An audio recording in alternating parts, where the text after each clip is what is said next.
Hello, আমি দিশা। Good morning সবাইকে। তো প্রতিদিনের মতো আজকেও আমি অনেকটা সকাল সকাল ঘুম থেকে উঠে পড়েছিলাম।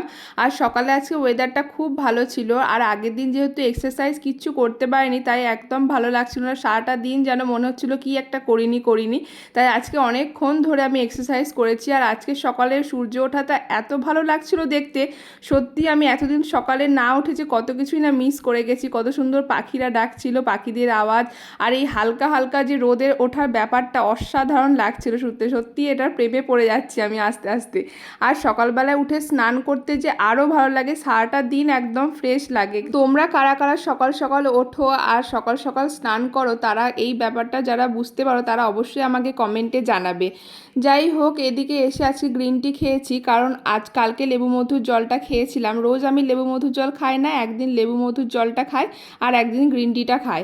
আর তারপর পরিয়ে টরিয়ে নিয়ে উঠে দেখি মায়ের ওদিকে পুজো দেওয়া হয়ে গেছে। আমি তার সোজা চলে গেছি রান্নাঘরে। আজকে একটু ডিম টোস্ট বানাবো, অনেক দিন খাওয়া হয় না।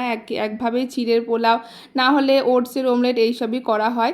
আজকে তাই একটু ডিম টোস্ট বানিয়েছিলাম। আর পাউরুটিটা আমি এটা আটার আনাই, পাউরুটিটা আটার খেলে অতটা অসুবিধা হয় না, ময়দারটা খাওয়া ভালো নয়। যাই হোক, তারপর আবার রান্নাঘরে গিয়ে দেখলাম যে মা কি করছে। কিছু সেরকম আমার হাতে কাজ ছিল না, তাই মাকে বললাম কিছু কাজ যদি থাকে আমাকে দাও, তাহলে করে দিই তোমাকে। মা এদিকে সকালবেলা মাছ কিনেছে, বললো চিংড়ি মাছগুলো তাহলে একটু বেছে দে। আমি ওই জন্য চিংড়ি মাছগুলো বেছে দিলাম একটা একটা করে। আর ওদিকে এসে তারপর আবার খিদে পেয়ে গেছিলো, যেহেতু ডিম টোস্টটা খেয়েছিলাম, বেশি কিছু সেরকম খাইনি। তাই একটু আম ছিল বাড়িতে, কেটে খেয়ে নিলাম। আমগুলো বেশ মিষ্টি ছিল। তারপরে একেবারে দুপুরে খেতে বসে বললাম। আর প্রতি কটা রান্না আছে, খুব ভালো হয়েছিল, মা করেছিল, খুব ভালো লাগছিল খেতে। তো আজকের মতো এই পর্যন্তই। কেমন লাগলো আজকের ভিডিওটা কমেন্টে জানিও। ভালো লাগলে একটা লাইক করে দিও। সবাই ভালো থেকো, সুস্থ থেকো, সাবধানে থেকো।